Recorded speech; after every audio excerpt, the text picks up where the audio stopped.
So now that everyone's had a chance to say their piece, and the toing and froing seems to be coming to an end, there's just a few key points that seem to have gotten missed along the way. To preface this is a gaming channel, not a tech channel, so I only really want to talk about how this affects gamers. A lot of channels blew this way out of proportion. Just a rough overview of the situation. Essentially, an employee of the Linus Media Group made a comment about other tech channels. A few days ago, this clip from an LTT lab tour got a lot of attention online. The difference between us and somebody like Gamers Nexus or Hardware Unboxed is we test new components, new tests, every time. Which obviously didn't go over so well and prompted a response from those channels, so that they could disprove what was being said about them. We have something wider in scope we want to comment on. It's simply that we believe LTT or LMG is rushing too much to hit arbitrary and largely self-imposed deadlines that are causing frequent and sometimes significant data errors and information error. This didn't go over too well with Linus on Linus Tech Tips and resulted in a series of knee-jerk reaction posts. Linus himself has posted a response to our video, and it's not well thought out. It's pretty disappointing, honestly.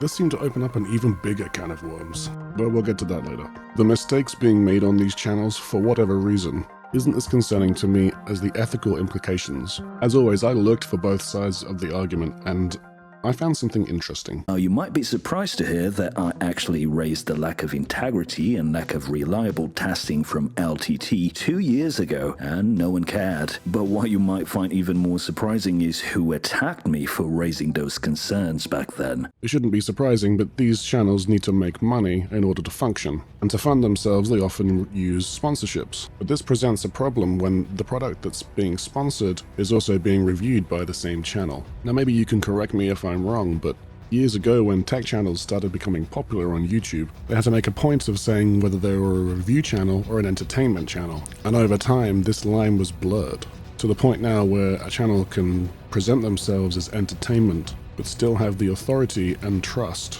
of a review channel. Making content in this space is difficult, and I wouldn't want to do it. Tech enthusiasts are highly critical and very passionate about the brands they like and dislike. So it's very easy to trip up and make mistakes as a content creator in this space. That's not to make excuses for anyone, it just is what it is.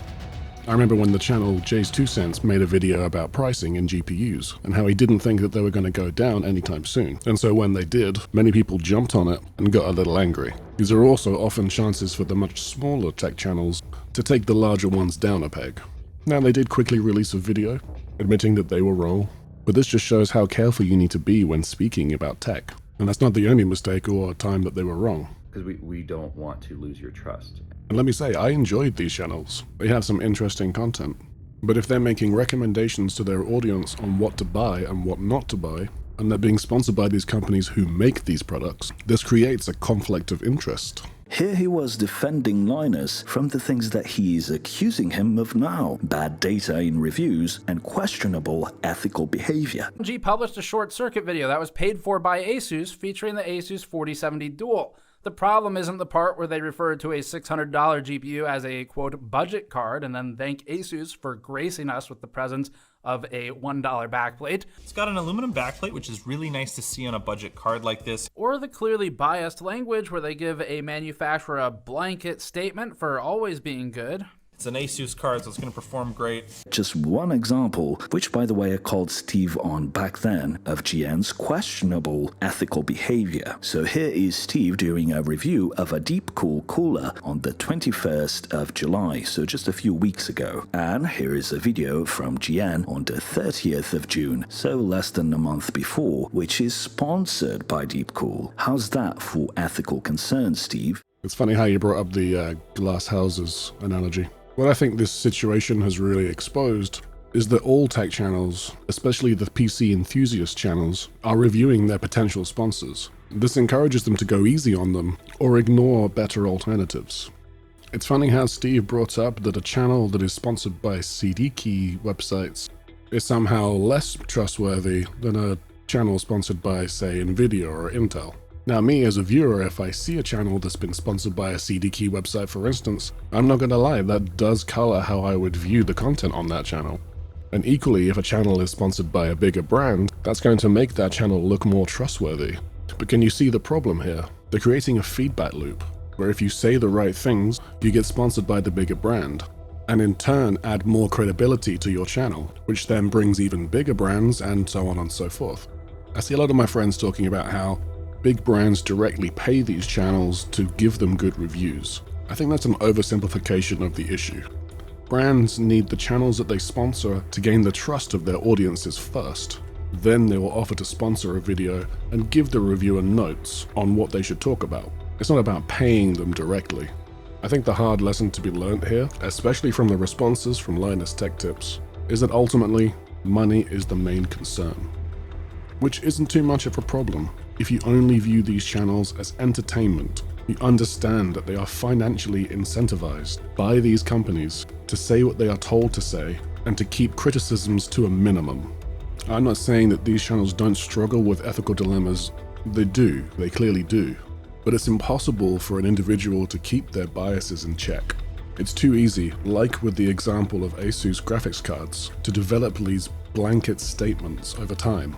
It's not that you can't trust tech channels because they're bad people. Many of them do try to make the best content possible in the most impartial way possible. But us as the viewers can't assume this. We have to take everything they say with a pinch of salt. Try to make sure that we're not being pushed into making a decision to buy something without doing as much research yourself first as you can. And just enjoy the tech channel's content for what it is. Entertainment. I've been nearly swayed by these channels to make a purchase in one direction or another based on what they've said. But that's on me. I also need to take responsibility for my own actions, and blaming these content creators for being paid by whoever to make the videos that push people into purchasing things isn't really good enough. These people also aren't in the same position that you are. They might have access to products that are outside of your price range, and that will influence what you purchase. Again, the purpose of this video isn't to throw hate at these content creators. I love what you all do, and I hope you continue to do it. My aim is to highlight the difficult position that you are all in, and to shift the responsibility back to us, the people that are viewing this content. Thanks for watching, and I'll see you next time. This is weird random buzzing that's just decided to appear out of nowhere. Like, hello? I've done nothing. I'm sat exactly where I was. I didn't move anything.